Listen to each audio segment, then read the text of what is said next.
Salutations, my lords and ladies. It is your boy, the Connoisseur, and your fave, the Master of Cinema.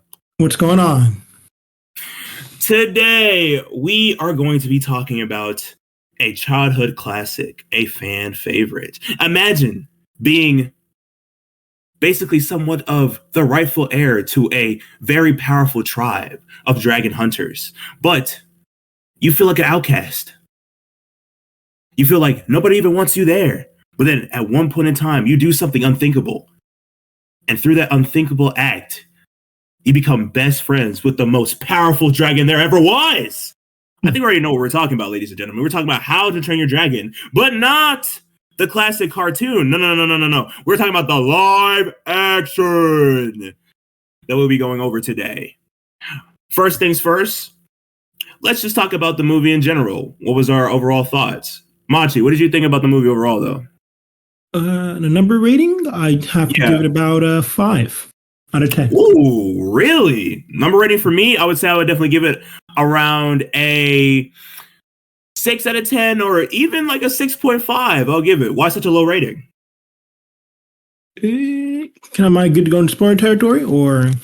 Yes. By the way, my fair viewers, this will definitely be a spoiler warning. If you haven't seen the movie, you better just get out of here now. But if you have seen the movie, or you're kind of just interested, or you just like getting spoiled, just join right in. But yes, we'll be talking about the movie. Spoil it ahead. All right. So the entire movie, well, this live action, is basically the same plot as the original, which is fine. That's what you want to see in a live action, right? True. But it really just comes down to the acting and presentation of the entire movie.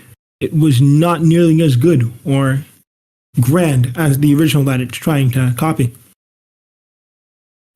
Fair to say that, but I will say this, as in my kind of idea of the rendition, yes, it was somewhat of a little bit of a carbon copy. There were some parts in it I didn't like. Hence, like, I feel like one thing in particular I didn't like is that I feel like they didn't really try to do accents for anybody else. Mm-hmm. They just only had Hiccup's dad have his accent, and that was it. Mm-hmm. Especially even Gobber. Gobber didn't have his accent, and legit, that's like I know that a lot of the characters, especially in the original cartoon movie, the original animated movie, like everybody, like not a lot of people had accents. Like at least you could only hear as like Stoic and Gobber, but Gobber didn't even have his accent in the movie, but Stoic did, and I was like, that's kind of interesting. Yeah, there's a point to that. The only people with more American kind of accents were the kids, which is true. Yeah. Or the kids, because they were all mainly a bunch of their voice actors were, Hollywood voice actors, all that, whatever. But it was there to show the dichotomy, the difference between Hiccup and the adults. True. But even the adults themselves, a lot of the adults in the cartoon had accents. Like they all had accents. That's why there's a prevalent line. It was a prevalent line. You speak like us. That's what Stoic says to Hiccup when he's telling him to conform and go to do dragon training and all that. Yeah. But at the same time, I will say how they worked on the movie, especially with the ways they kind of brought out more of like the dragon's abilities, like especially because when you're trying to do like live action and you're trying to use like fake creatures, like whether it's Pokemon, whether it's like Lilo and Stitch, at some points it's kind of hard. I was very proud, especially because I'm not really a fan of live action. I'm just gonna be honest with you. With you, dear viewers. I'm not really a fan of live action, but for as How to Train Your Dragon was, hands down, I was really happy on how they did everybody, especially Toothless. I feel like top tier, his abilities, especially even how they did the whistle sound, everything like that, the soundtrack. Overall, I would say that was really good. That what brought me home. So that's why I will give it a 6.5. I do understand a little bit of why you're 5.5 with my kind of complaints a little bit about it. Like, for instance, was there anything you liked about the movie, though? Or was it a complete wash for you altogether? There were about 2 scenes that they added that I liked. Pray tell. Let's see. I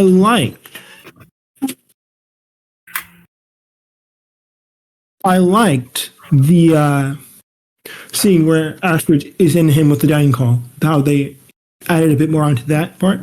I like that. That was interesting. That was good. I liked her stating her ambition is to overtake him and be the next leader.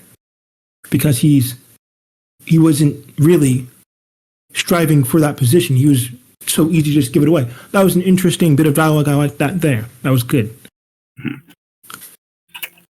Other thing I really liked, I would have to say, was the Grunkle.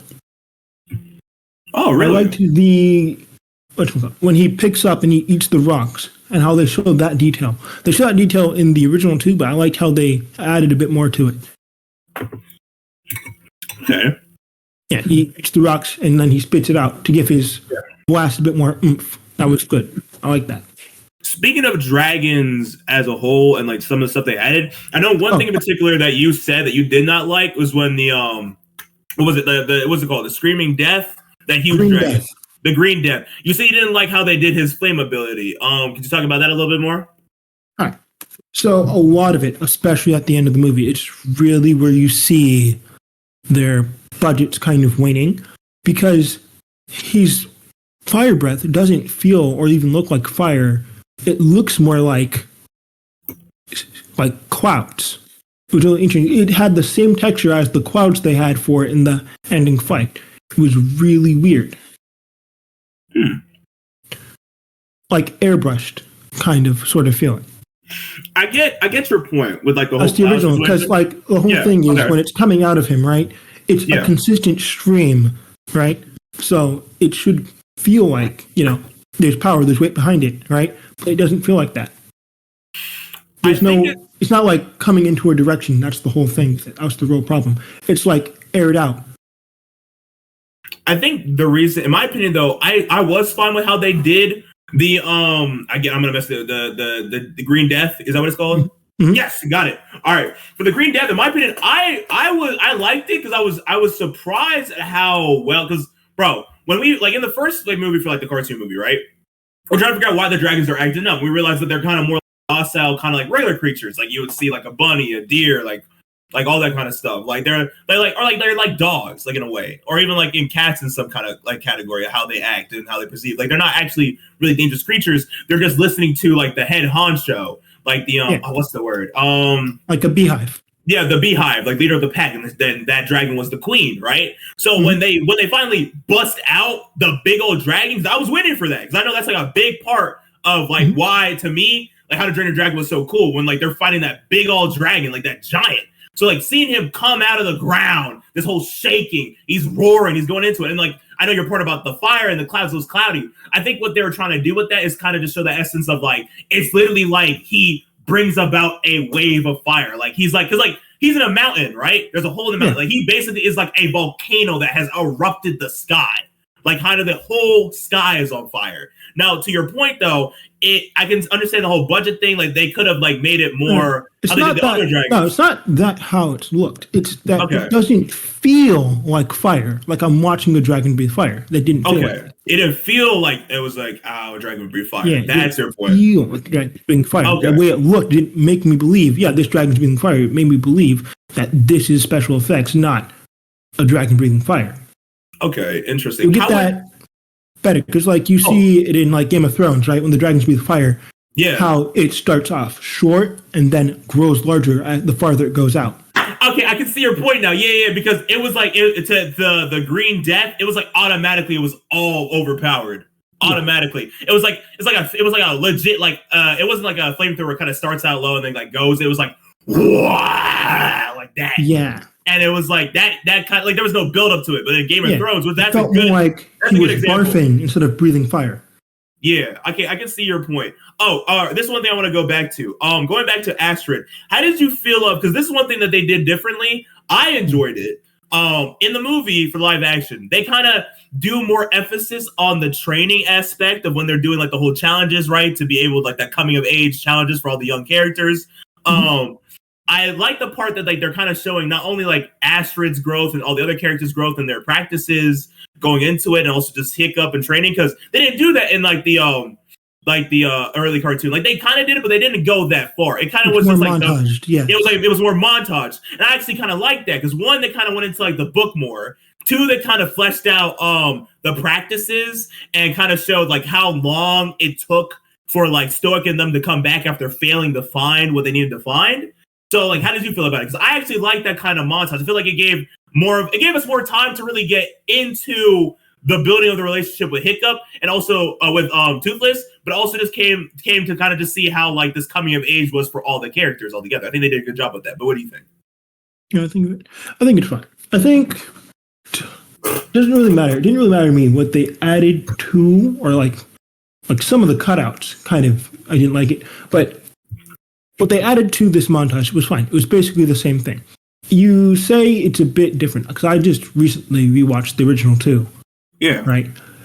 And like I can know exactly where they cut things out and where they added things in. Right. Uh-huh. They didn't really add that much in. The really only big thing they added was the Grunkle, how it's not just grass, it's specifically one of those things. Speaking of the Grunkle, how did you feel they changed? Because I was surprised. I was like, they changed the Grunkle's color, right? They changed how. That's pretty much the same. He's kind of got these kind of beige, brownish colors. Yeah.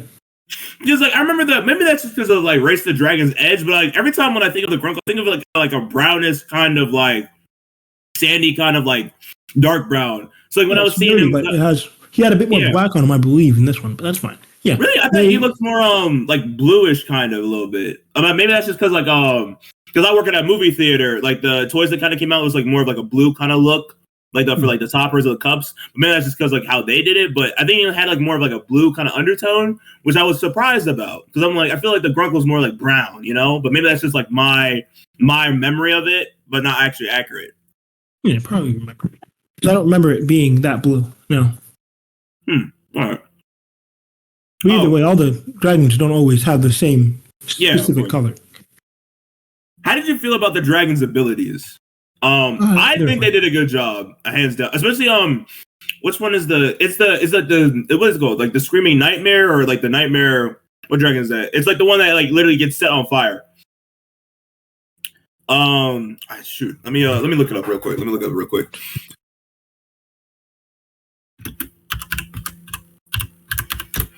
Dragon. It's on the tip of my tongue. Because I know it's Nightmare. I know it's Nightmare. But I'm just trying to remember what. Yeah, Monstrous Nightmare. Yes. That's what it's called. Okay, Monstrous Nightmare. They changed his design a bit because. Yeah, they did. They made it look more realistic, which is fine. I thought it was fine. It was very apparently changed to me. It was the biggest change throughout the movie, other than Green Death. Yeah. It was the biggest change. It was fine for what they did. I liked how they made him more squirmy. That was really cool. When he comes out the cage, they made him a bit more squirmy than he did in the original. But I don't like how he landed. What do you mean? Because when he lands in the original, it's a boom, right? It's like a boom. He lands, right? In this one, they kind of cut that. They don't. And that's a whole big problem throughout the movie. The sound effects for the dragons on certain specific things, they just don't do them. I feel like some of the sound effects for me, going back to like the Monstrous Nightmare, I think I didn't really like how they did the face. I do agree that they did change his design a lot, and I didn't really like that myself.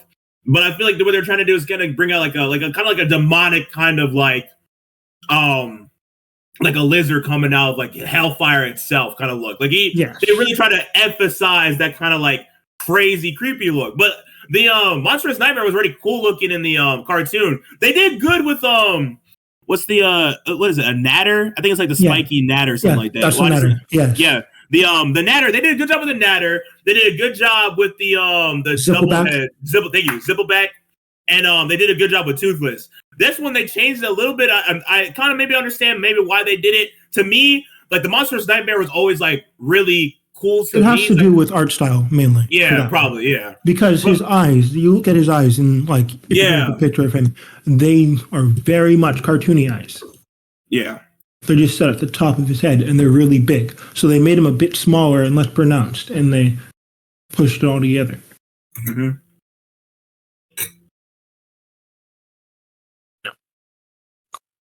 Oh, this is another thing I want to talk about.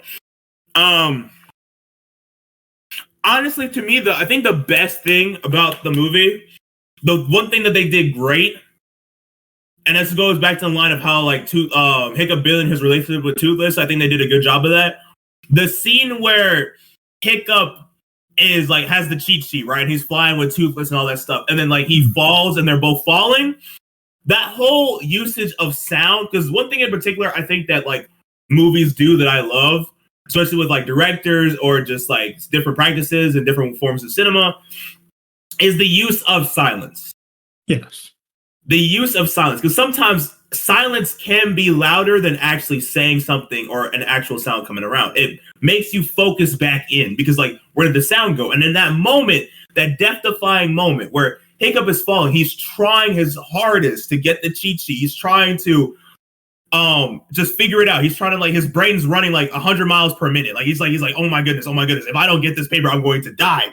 But at that moment, that do or die moment, he's like, screw this paper. I got to just lock in and get this done. No more fear. I know what I'm doing. And I like that. They did a good job of kind of showing, because the whole entire movie is kind of like Hiccup realizing that he doesn't have to be like the rest of the tribe in order to be a monumental figure, or in order to be like useful, or in order to like matter. He can be himself and still matter and still be a very good useful kind of party to the tribe, and also just to himself. Like, because even at one point he decided like he's gonna like leave the tribe. He's gonna just leave after like he finds that he's gonna be the one that has to slay the dragon after he wins the whole rite of passage.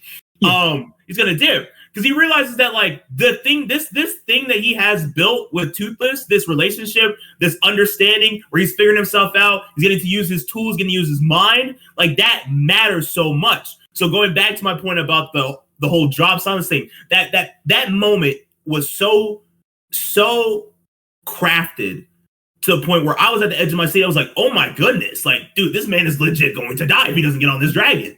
And then that boom, that full-on trust kind of instinct took over. At that moment, instinct took over. He wasn't worrying about anything. He was just like, this is me right here, right now. I am Hiccup. I need to survive. This is what I'm about to do. Hooks on to Toothless, takes off, and then that boom moment, and they're just launching into the sky, and it's that beautiful moment. I wish the actor really went for that woo kind of situation. Like, I really wish he went for that even more. I have a bit of a different take. Really? Okay. Let me hear your bring it to me. I'm ready for it. So I like the initial start of the scene. Basically, he drops his cheat sheet in the air, and the music cuts off. I like that, right? But I felt like they brought it back too soon. It's just they don't even keep it for 10 seconds. It's about a 5-second cut off the music, and before they put it back on. Mm-hmm. It was weird. That's what it felt like, specifically, right? Because it felt like they were just doing that. I like that they did it, but it only felt like they did it to be a bit more creative and different. Okay. That's how that scene started, right? And that was fine. Uh-huh. That was fine. Because if you go back to the original, it's more of a tense. There's the specific soundtrack they have in there. It's more of a, oh no, this is a bad moment that just happened, right? And it's still tense in there, mainly because of how the visuals show you it's tense.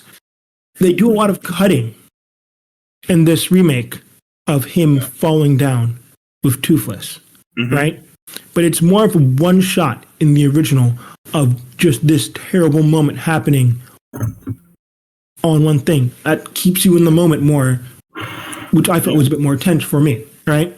Mm-hmm. But then it's after he gets on Toothless that scene took me out, because it felt like they were afraid to play their soundtrack, because they're playing the original soundtrack, right? Ooh, interesting. They're playing the original soundtrack throughout the whole movie a lot of the times, but all the times they played it, it felt like they were too afraid to let that music consume the scene, which was really weird. It felt more like you just have it for background noise, not to like strike a big emotion. Mm. Why do you think they did it like that? Like in your own kind of like opinion? Because I felt throughout the whole movie, their sound mixing was really bad. Mm. As in, like, just continuing on with that scene as he's flying, you're not letting this music be pronounced. But now I have to pay attention to other things, like why can't I hear all this wind rustling against them? I kind of hear them breaking past it when they're going super fast. It felt weird. It felt muted in a way. Yeah. Okay, so let me just make sure I'm understanding your point with that. So you just feel like, especially with like the sound and how they mix it and stuff like that, you feel like they didn't really do a good job with like one using the like original soundtrack, which I can't agree with. I feel like I do like how you called it like background music instead of like actually like monumental, because I do kind of agree with I do agree with that going into the movie. Like I felt like I wasn't even hearing the soundtrack at all. Like I was mainly just focused on like the movie itself, like, which is crazy because the original soundtrack was a very like important part of the original animated movie. Exactly, because like it really brought out the emotion of how the characters were feeling, which is like hands down the power of music, you know, like all that kind of stuff. But like in this, it's more about, I feel like it was more focused on like the acting, and then just like the characters amongst themselves. They weren't really like trying their hard to use the soundtrack. I guess like to your point, it felt like they were more using gimmicks instead of like actually just like trying to bring out emotion. Like maybe that's like what you're trying to say. Okay. Yeah.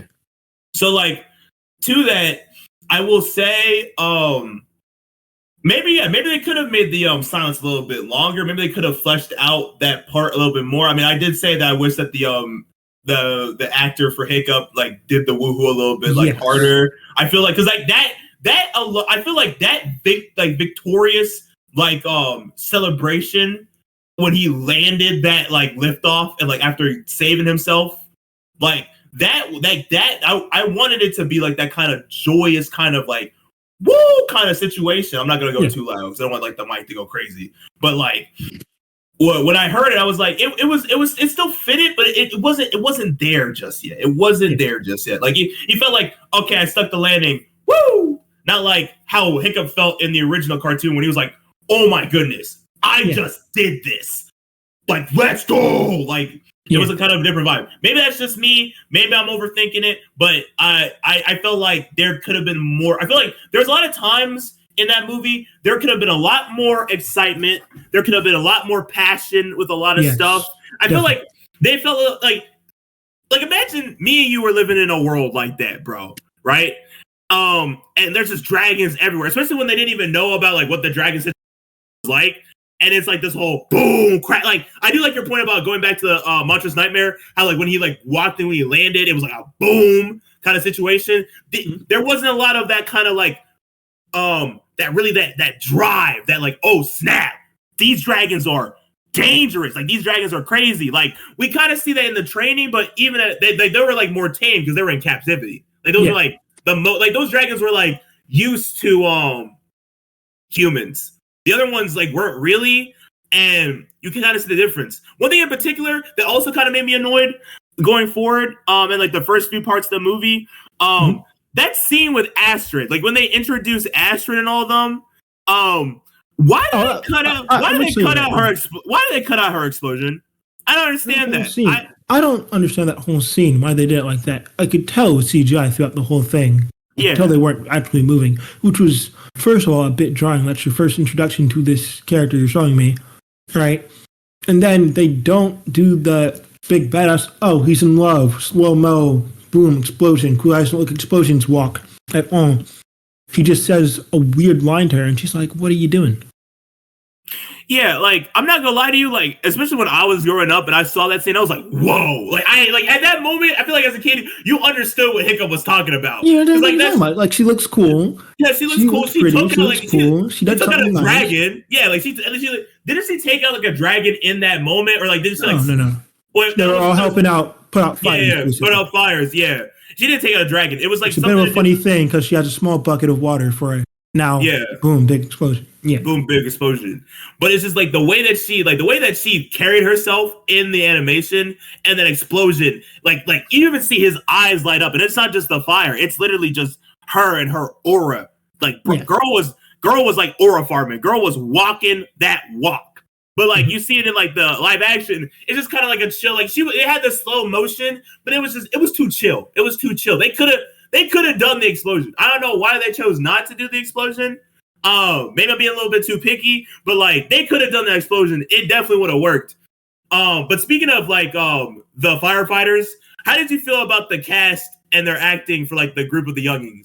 Like, how did you feel about each one of them? Like, what was your thoughts? Fishlegs was fine. His script needed really. Fishlegs, he's the fat one. He was fine, except for his whole when they're in the dragon training thing and they're going over it, and he's like speed 8, strength 11, all that, right? Firepower 15. I don't know what it is. It's the whole. That's not him. I don't think that's his actor's fault. His actor's okay. Yeah, right? That's the kid from Deadpool 2, right? Yep, that's the kid from Deadpool 2. I think I got the name on right now. Julian Denny's son. Sorry if viewers, sorry if we mess up the names. I'm just trying to pronounce them as best I can, but it's Julian. I'm just gonna call him Julian right now. Yeah, he was fine. I thought his acting was fine. I could just tell. It wasn't his fault that his lines weren't the greatest. I could tell throughout the entire movie that just the pacing of this dialogue was terrible. Pacing of most of it was terrible. It's very spaced out, right? Mm-hmm. It's very choppy. It doesn't flow as naturally, because in the original you'll hear it. It's boom, boom, boom, boom, boom. This is more like boom, boom, boom, boom. It's a bit stilted for all the characters. They're spacing out their dialogues a bit. Okay. It felt really interesting. Will say about Fish Legs. Me personally, okay, I'm gonna split it up. Things I liked about how they did Fish Legs in the live action. I did like that they kind of they kind of reminded me of, like, I don't know, like, kind of reminded me of D&D, like when he's going over like the whole like stats of all the dragons, stuff like that. That was cool. Also, I like how they really emphasized the Book of Dragons. That was good because it kind of reminded me of like Race to Dragon's Edge, where we got to see more and more of the book. But the things I didn't really like about it, like, I know Fish Legs is kind of like in the cartoon, he was kind of like a little scaredy, a little wimpy, kind of stuff like that. He's a dopey, nice guy. Yeah, he's like a nerd. That's fine. Yeah, I think that actor can do that fine and well. Yeah, that wasn't it. He wasn't a problem for me. He didn't really pique me up something like specifically, this is really bad for him. No. Yeah, he was fine. And I like your point that, like, it's not really the actor for it, because it wasn't. The actor did a good, especially for like Fish Legs and like hard, like, even because, like, not gonna lie, remembering him from Deadpool 2 to like this, I was like, like seeing like the different kind of like personalities clash from like how he was in Deadpool 2 to like Fish Legs. I could see like how hard he tried to put on that kind of like, soft boy, good boy. Yeah, soft boy, good boy act. Because I feel like most of the times I've seen him in movies, like he's the actor. He usually is like that kind of like cool, like I'm ready for anything, like I can handle this kind of situation, like that bad boy kind of energy, or like that kind of cool, chill, like I don't really care what people think, I'm just gonna do my own thing. So like going to that from like Fish Legs, maybe that's why I was kind of put off a little bit by it. Again, not the actor. I think it was just like the writing of itself. With the twins, I'm not gonna lie to you, I didn't like them. Yeah, I didn't like them either. I didn't like the twins either. Look, like that was not my rough nut and tough nut. That was not my rough nut, in my opinion. That was not them. Well, first off, we have to talk about how they couldn't find identical twins.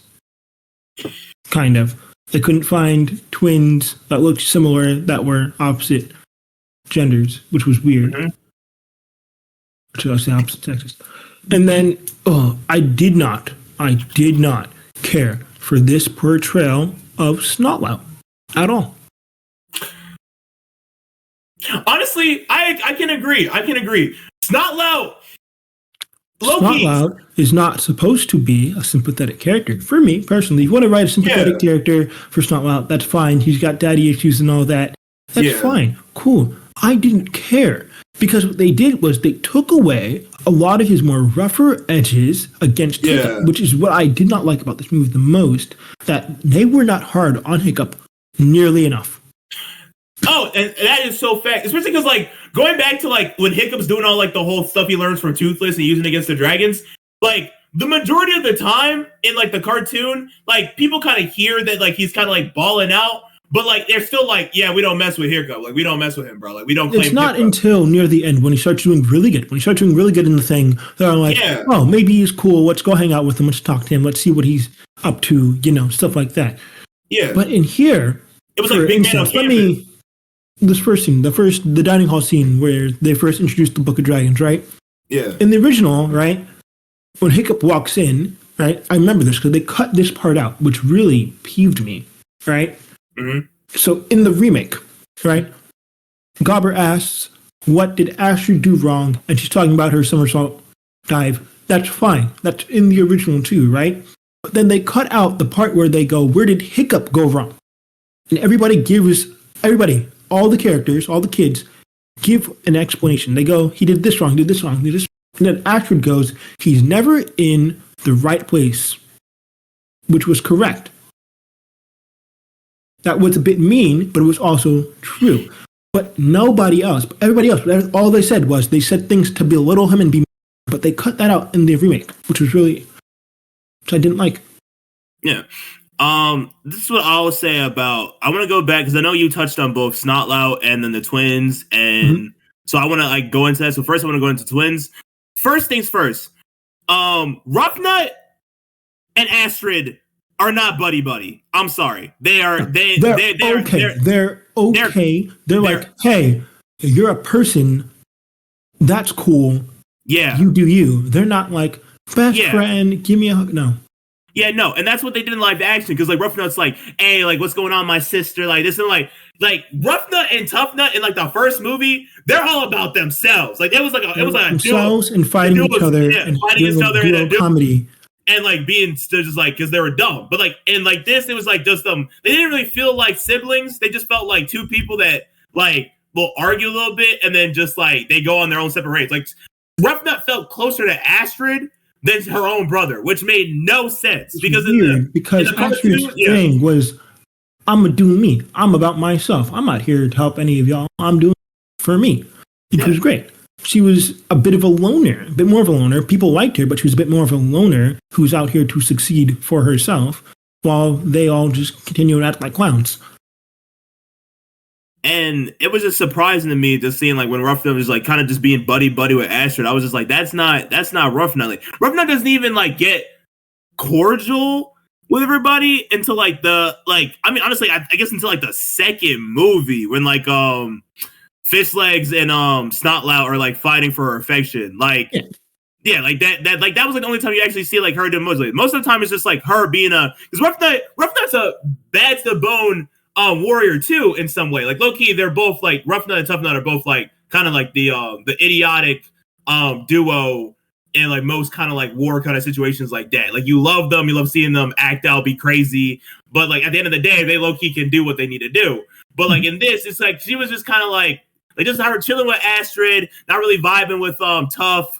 Because Rough and Tough have a connection. Like legitimately, yeah, they make fun of each other, but like I didn't see that connection with them. Now going to Snotlout, dude, that was Snotlout, that whole entire thing. Like also to go to your point of like the whole contrast between him and Hiccup, Snotlout is like a bad to the bone. He actually he doesn't. Okay, he's an idiot. He's a douchebag. He's a douchebag. Yeah, he's an idiot too. He's a douchebag who doesn't know how to basically give Hiccup his flowers because he doesn't like him specifically. Yeah. But even all the way to the third movie, he doesn't like him. Yeah, even like when his dad dies, and he's like, "What? Why you call? Like you're acting like somebody died or something?" And like who made you? Like, he's like, "Who died and made you chief? Who died and made you chief?" Everybody's like, "Bro," and he's like, "What?" Like the entire time, Snotlout doesn't mess with him. But even in the dining room, when Hiccup's just sitting in the dining room, and then everybody, even like the people that like stayed on the island, come talk to him and seeing him up. That is not facts. That is not facts. Nobody, even when Hiccup was doing good, people were like, they acknowledged him, but they didn't like be all like, "Yo, Hiccup." Like in the original, there was one scene where they were all like, "Yo, you're the new hot shit here," and that was fine. That was the only scene ever where Snotlight was nice to Hiccup. Okay, but this is what I'm saying. Like that scene, like just that scene in the dining room table where they're all like crowding him, like he's the big man on campus. That to me, I was like, that's not legit how it went. Like it took a little bit more than just that for him to get to that point because they still don't even mess with him. Like when Stoke comes back and then the whole dragon situation happens, like it just felt too easy for them to love him. Like I like. That to me, it just felt a little bit too easy for me. I know that it took me like the last time I watched How to Train Your Dragon, the original one, was like I think like a couple of months before the live action came out because I did want to rewatch it and then see everything. Because I rewatched 1, I rewatched 2, and all that. So I'm glad that you're here to kind of refresh me on some stuff. Because so maybe they did kind of like vibe with him a little bit more than I remember, but to me it just feels like it was way too easy of like a like, oh wow, Hiccup's really dope kind of situation. Like it was just way too much love there. Way too much love, from my opinion. The problem is this remake, right? Yeah. It's a bit longer. So they linger on a bunch more of the montage, right? Yeah. So they space it out a bit more. It's not go, go, go, go, go, right? But in the original, the montage is a bit more go, go, go, go, go. So you can see the multitude of things Hiccup does before they go, yeah, cool. But in this one, it feels a bit more spaced out. Like, I'm supposed to be sitting with this longer instead of just getting the information real quick and then continuing to go. You got you. Who was those different timings? Like, those different timings make you want to, like, it gives you different kind of meanings behind it. It's telling you to think a different sort of way about the situation that's about to unfold, which is the big problem. I got you. All right. I will ask you this: out of everybody, all actors credited for, especially for like the main cast, who do you feel like did at least the best in your opinion? Like, who did you like the best? Gerard Butler. Okay. It's Stoic. Okay. Stoic? Yeah. I'm looking at the thing right now. I believe he voiced Stoic in the original too, which was good. You could tell he's the voice actor for Stoic? Yeah. Oh, I did not know that. I believe so, yeah. I could tell he was giving his A game the whole movie. I was like, that's good. You're doing a good job. Of course. Hold on. Let me look up Stoic. The script didn't help him. I'm gonna see if that's actually his voice actor. Oh yeah, okay, no, hold up. And who? I think Nolan North is his cartoon voice actor, but I mean animated voice actor. But Gerard Butler, yeah, but he got really close. He did. I agree with you. Stoic, hands down, they didn't do Stoic wrong. They did not do Stoic wrong in this movie. That I will agree with you. For me, it would be either Stoic or, I'm not gonna lie to you, I'm gonna give the person who played Astrid, Nico Parker. She did a good job with Astrid. I'll give her that. Like she did a good job. I'll even say Hiccup's character, the guy who plays Hiccup, Mason Thomas, he did a good job too. Like all three of them were the top tier for me. For me. I'll even give some props to the guy that played Nick Cross, the guy who plays Gobber. Yeah. Even though he didn't really have Gobber's accent, he still fit because with the montage, they kind of gave Gobber his flowers. They kind of showed a little bit of like Gobber training everybody, showing them a little bit here and there. Like, we don't get that in the cartoon. We get that in Race to Dragon's Edge, but so when seeing that in the movie and kind of seeing like Gobber kind of like teaching them here and there and like seeing like his value as like a person in the tribe and stuff like that, I was like, all right, you know what? I'll get that. Hands down, I can agree with you that Gerald Butler was definitely the top tier actor for this film. But I would say that hands down, the four of them definitely made this movie what it was. Yeah. They did a good job. They saved it. Good job. Now, all being said, they did a great job. I'm not going to excuse the mess ups in the script for them at all. Okay. This is actually the most hated, my second most hated scene of this whole movie. This entire movie. It's the ending battle. So they're all fighting Green Death, right? Mm-hmm. And Stoic's got to save Hiccup and then save Toothless from drowning, right? He does that, right? And it was so apparent when he does not start. The first thing he says to his son in the original, after the last time he talked to his son in the original, he said, "You're not my son," right? And the first thing he says to him when he sees him again, after he came back to save them, even despite what he said to him, right? He goes, "I'm sorry." And he doesn't say that in this remake. He does not say that until he thinks Hiccup's dead. Mm. And that just irked me the wrong way. I was like, really? You're not going to do the "I'm sorry" bit first? That's weird that you took that out and put that in a different place. So now you're sorry after you think he's dead. You couldn't say sorry to him in person.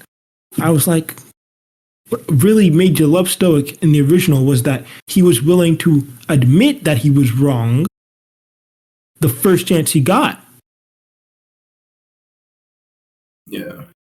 I think this is what I will say about that, and it's going to take a little bit. So just let me finish my was your point.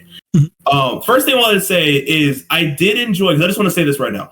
That scene where Stoic saves Hiccup, I'm not gonna lie to you, I didn't even remember the fact that he saves him from drowning in the cartoon. When he pulled Hiccup up, I was like, bro, what are you doing? He's trying to save Toothless. But I realized he didn't even say anything. He just went back in because he's gonna go save Toothless because he has more of that lung capacity, I guess, that strength. He got that on.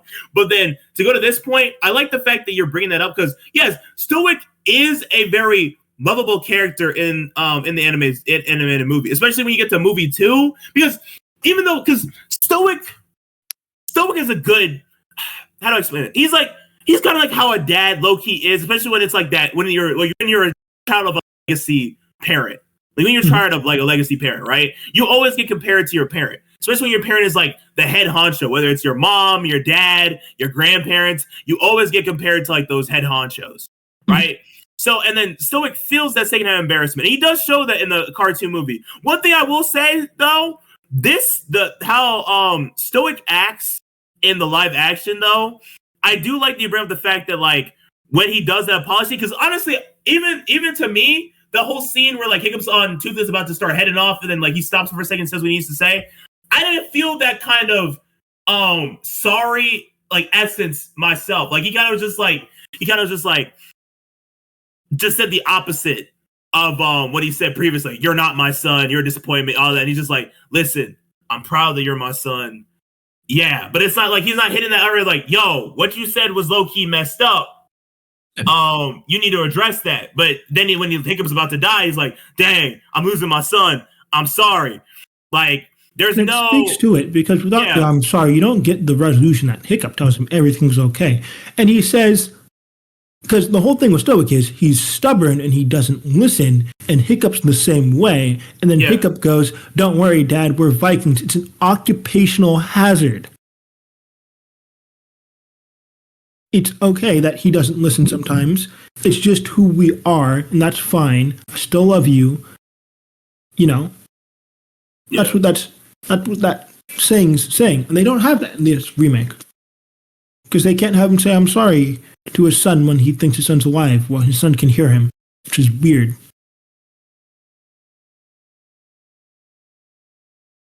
I don't know, man. I don't know. I mean, live action, this is one thing I have thought about when it comes to live actions. I've like had conversations with people at work about live actions and stuff like that. Hands down, a live action will never be like the same vibe as like the original, of course, because you can never be.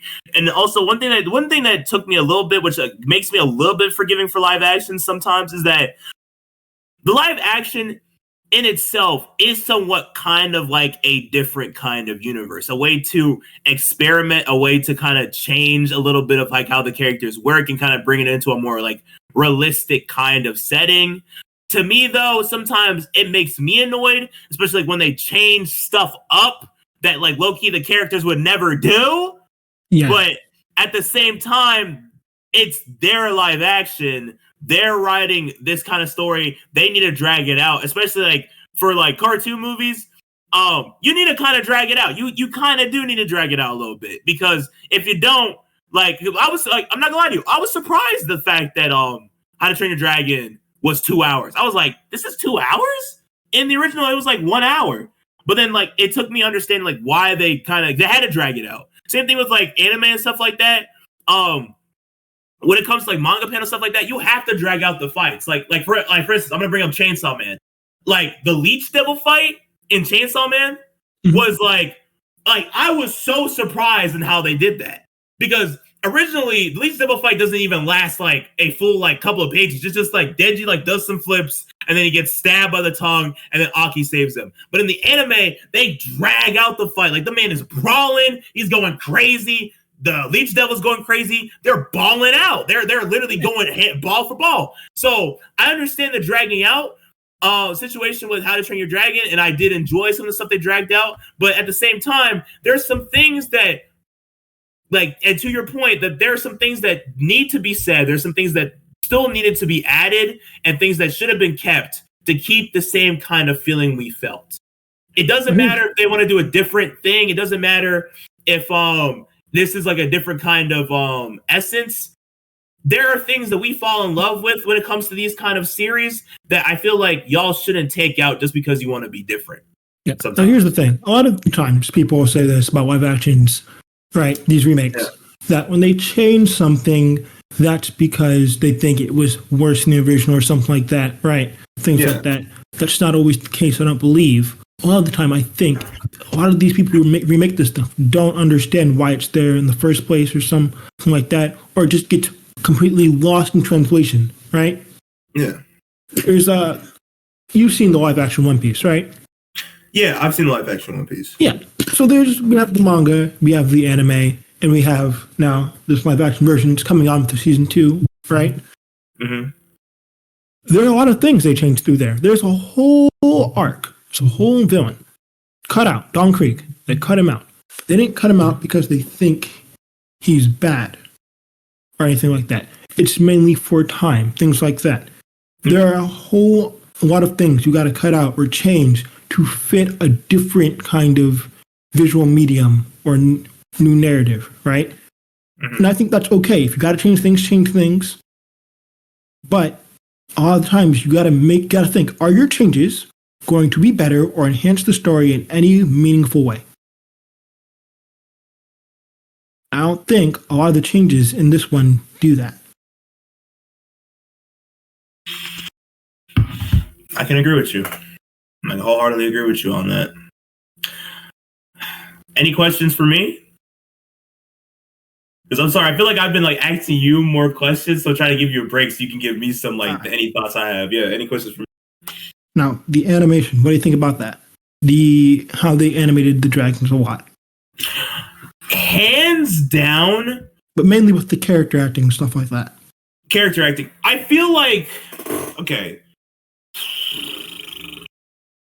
Bottom line, for the rest of the dragons, it just didn't hit. It just, and it's just crazy for me. Just for the rest of the dragons, especially like the when they start trying to like bond with the dragons, everything like that. Like, I don't know. It didn't really hit the same way it hit in the cartoon. But I will say how they did Toothless alone was their saving grace. I do know there was like what I know. You're about to bring up like because I remember you did talk about the whole like scene where like Toothless like sits down after like the hiccup thing. But I just want to talk about a little bit.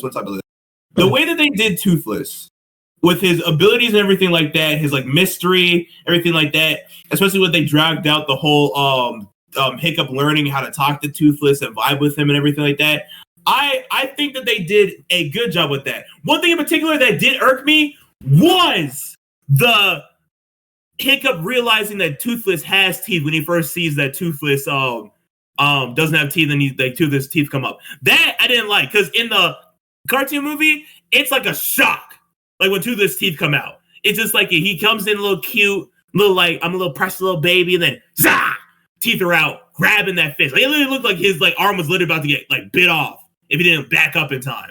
But like in the live action, it was just like it was just slow. It was just like a bite, dip. Like that kind of like I didn't like that. To me, that I was kind of like that just didn't work for me. Especially some other things about that, other things a little bit with Toothless. They did kind of add some stuff a little bit with like the things that he learned, like in the let me ask you a question. In the cartoon, was the whole sneezing factor applied in the cartoon movie or not? And they took that sneezing thing out. Yeah, I was talking about earlier. So it's not sneezing. It's they really like grass. It's like catnip to them. Okay. So they added that in. That those things get in their nose real easily and make them sneeze. That's what they added in. And that's fine. That's okay. Yeah. But it's just that, like, when it came to, like, the stuff that he learned, like, going through it and everything like that, I was like, I don't know about this. Especially just, like, how, like, when he was doing his tricks and stuff like that, like, how much of, like, the crowd it brought in. I feel like it just goes back to my whole point. Like, how much they, like, quickly started to, like, mess with Hiccup just didn't really work for me in the movie. So it's just, like, that's why, in my opinion, how they did Toothless with like the whole speed and everything, and the hands down, the Toothless's fire breathing, I loved. I think that they did a good job with the whole purple shot. I know you have some problems with it. You're gonna bring up, but like hands down alone, I think they did a good job with that. I did like when they were doing the Zippleback, the whole green smoke screen. That was cool. I would say that was great. They did that good. The Natter. I don't know about the kind of lacking in the light. The Natter was low key cooler in the cartoon, but that's just me personally. And then the Nightmare, like the fire ability was cool. Still have a problem with the face, but hey, I mean that's just the artist style. You can't really do anything about that. It's what they chose. I'm gonna get over it. But the fire they did was cool. The only problem I had was just some of the stuff that the little small things to me that really grabbed my attention with the dragons. Like, just especially like just the Natter's spike ability, they didn't really hit that very well. And then just Toothless's whole like teeth, like showing his teeth and all that stuff, that didn't work for me either. That's just my 2 cents. But I'm gonna let you go with it. Like, what did you feel about Toothless? So my biggest problem, and it's really showing, but they're adapting is a 3D animated cartoon, right? Mm-hmm. So, which made it really easy for the dragon design, because that's going to translate over really well when you're doing a more live action thing, right? That's going to translate better than a 2D animated thing, basically. So they really had a bit of a leg up on that for his character model and all that. It's been talked about to death that, yeah, he just looks like the same, right? Which was fine. He looks similar. There's a bit of a difference, but like it's the same, just a different kind of art style now, right? Because live action, which is fine. But they couldn't get his character acting right at all. It's very empty. It's not, the movie doesn't really have a lot of character acting with Toothless, which really pissed me off because it doesn't get you a great sense of he has a lot of personality. Because Toothless has a lot of personality, and they just cut a lot of that. I can wholeheartedly agree with that. I think for me, it was more of like not Toothless's personality that like I was focused on. I do agree with you that like because Toothless, not gonna lie, he's like a sly little character. Like Toothless has personality. He's funny. Like I remember in the second movie. I think the second movie is with his mom, right? Yes. Okay, yeah. The second movie. Remember when him and his mom are flying, right? And then Hiccup's like, "That's cool and all. Your tricks are cool and all, but can you fly?" And he jumps off, and like he's flying. And his mom's like, "Wow." Then his mom's dragon looks at Toothless too. Is just like, "Yeah, that's my rider. Like, yeah, we dope like that." Like Toothless has that kind of energy, man. Like he's got that cool kind of like. The whole thing is that Toothless is a character in of himself, apart from Hiccup, and that these two characters mesh really well together, right?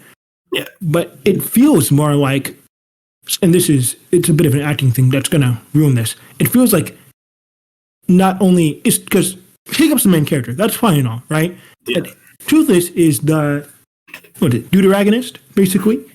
He's the secondary character, second most important character in the film, but he doesn't feel like a character in this movie. He feels like a pet. Yeah. He feels like the gimmick, not a character in and of himself that makes choices and all that. Even though he makes choices and all that, but he doesn't feel real. I don't feel like he has a personality coming at me telling me, this is why I'm specifically doing this. It just feels like classic, oh, he's my owner now. I must do what my owner says and all that. Yeah, there was no kind of like, because, I will say this, like, I'm going to bring this up, right? I'm going to bring this up. Stitch. And I know this is kind of like, why am I bringing up Stitch? But I rewatched Stitch before. I didn't watch the live action. I didn't like the live action. One, because I got spoiled by the ending, and that really ticked me off. We're not talking about Lilo Stitch right now. We're talking about How to Train Your Dragon. But how Stitch has that kind of that joie de vivre. I think I messed it up, but like that kind of like that personality as well. Like he's a bad to the bone like creature. Like even when Leo's playing for I Want an Angel, then in the cartoon, like Stitch is coming out of his airship, he's like laughing like he's Satan himself coming out of the hellfire. Like, and then you go to Toothless. Hiccup and Toothless aren't master and pet; they're partners. Yeah, and they didn't show that much in the movie. And I can agree with you on that. It was more of like How to Train Your Pet. Like it was literally like breaking your dog down. like literally like potty training him and all that stuff, like making sure like making him housebroken, basically. Yeah. And like that's not who Toothless is. Toothless legit is an intelligent creature. He knows what he's doing. They kind of did when they do the whole drawing thing where Toothless is trying to draw like a little bit, that was fine. But like I do get your point that like I just wasn't focused that much on personality, because I was mainly looking for how they did the flying, I was more focused on the ferociousness of the dragons and the danger. That's what I was looking for. Especially because it's gonna be a live action. I want more of like Game of Thrones danger. Like that's what I was looking forward to. But it felt calm, especially with like some of their like some things were dangerous, some things weren't. I did like the Green Death in my opinion for some things. I know you had certain feelings about it. I did not like the way they changed the design of Green Death. It was like it looks like a blob. No, it did. But his like face specifically, I just didn't mess with the whole face thing. I didn't like how they body at all either.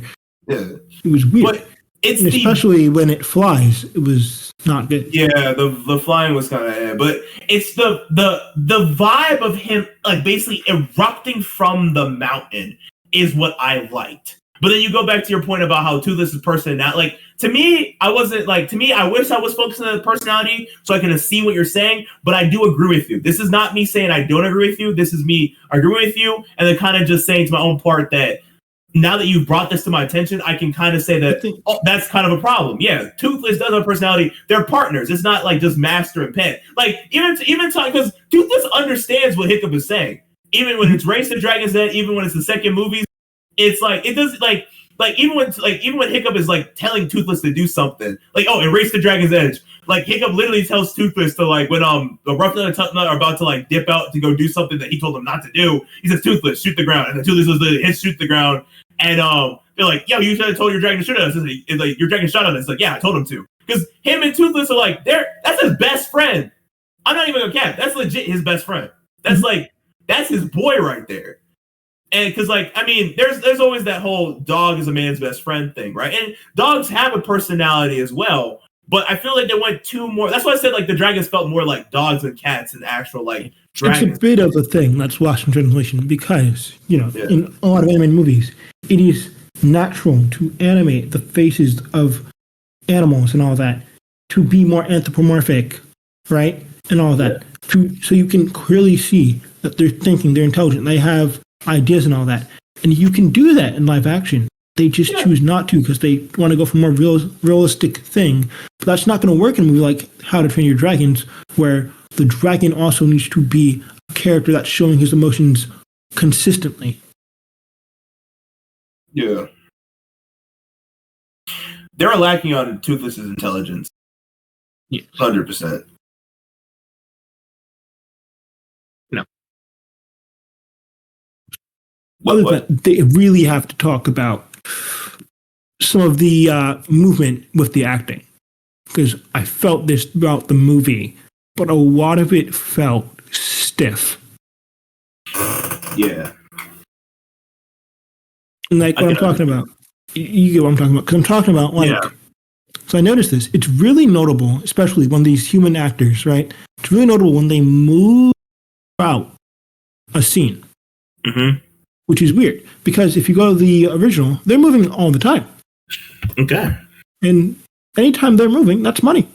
You got all these people moving consistently throughout scenes, interacting with it, changing up how the conversation flows and goes.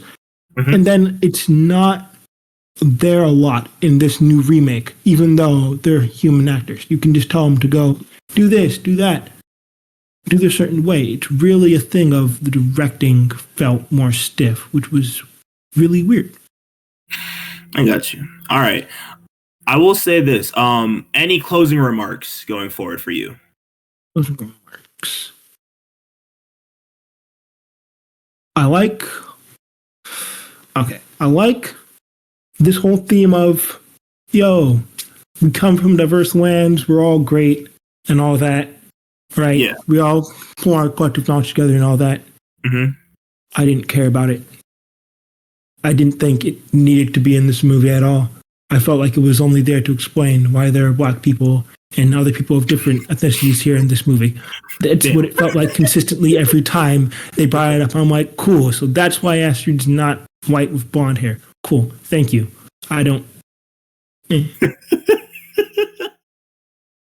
In any case, viewers, let us know what y'all think in the comments below. Let us know what y'all thought about the movie. Let us know what y'all think about our ideas. Maybe some things you thought that you didn't like about the movie, things you did like about the movie. Give us any recommendations you have for movies that you want us to check out. We are the movie connoisseurs. Again, I am the connoisseur. We got the master of cinema over here. Yep, that's me. Come check us out again, like and subscribe. But until then, my fair viewers, I bid you farewell. All right.